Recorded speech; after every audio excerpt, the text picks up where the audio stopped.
In a manual car, there are three pedals. We have the accelerator on the right hand side here. We have the foot brake, which is the pedal just in the middle here. And then we have the clutch, which is this pedal here on the left hand side.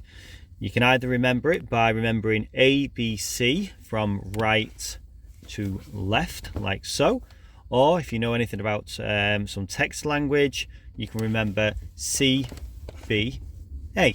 Okay, I won't tell you what that means because I'll be swearing, but if you know anything about it, you'll be able to come to your own conclusion of what CVA stands for. So whichever way is easiest to remember that, that's the way to do it. Right, now for which pedal you use, which foot, sorry, you use for each pedal. We use your right foot for the accelerator pedal on this side and your brake, which is the pedal in the middle. What we do use a method called the heel to toe method. So you plant your heel on the floor, somewhere sort of there, if I just move the pedal slightly. So your heel is between the brake here and the accelerator here. So notice I do not need to move my foot off the floor. I can just rotate using my heel as a pivot between the two pedals and very easily touch the brake and the accelerator pedal there. If I lifted my foot up, I could very easily get my foot stuck on either side. I could get it caught underneath this bit here.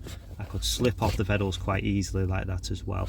So we keep the heel on the floor here and we plant it between, and we do the brake and the accelerator rotating between the two. Now the left foot you only use for the clutch. So the clutch is here. That is the only pedal we use with our left foot. Okay, so there your heel stays generally over the clutch even when you're not using it. If you've got a period of time where you're not going to be needing the clutch, as in you're not going to be stopping or changing gear, you could always rest your foot to the side. If you notice there, my car has a little footrest just on the side. Not every car has this, right, but you could always just rest your foot to the side there, but try and keep your heel again planted on the floor, so you can just bring your foot back from that position and just rotate it back like so. Right, now the reason we use the right foot for the accelerator and the brake, use equal amounts of pressure on those two pedals. So we're not going to be slamming those pedals down or putting those pedals all the way down when driving, unless it's an emergency situation, particularly with the brake. So it makes sense that you're using equal sensitivity on those two pedals. So what you're looking to do is use progressive pressure. Okay, so that means lightly press and then start to gradually increase. So that's for the braking and obviously the accelerating, because you'd like to do both of them fairly promptly, but obviously progressively as well. We don't want to be slamming that foot down on either the accelerator or the brake, because you don't need me to tell you what that would do. A lot faster or very, very slow, very, very quickly, which can be causing danger in both ways, but obviously for different reasons. Okay, the left foot we use only for the clutch pedal, because that's the only pedal that we put all the way down.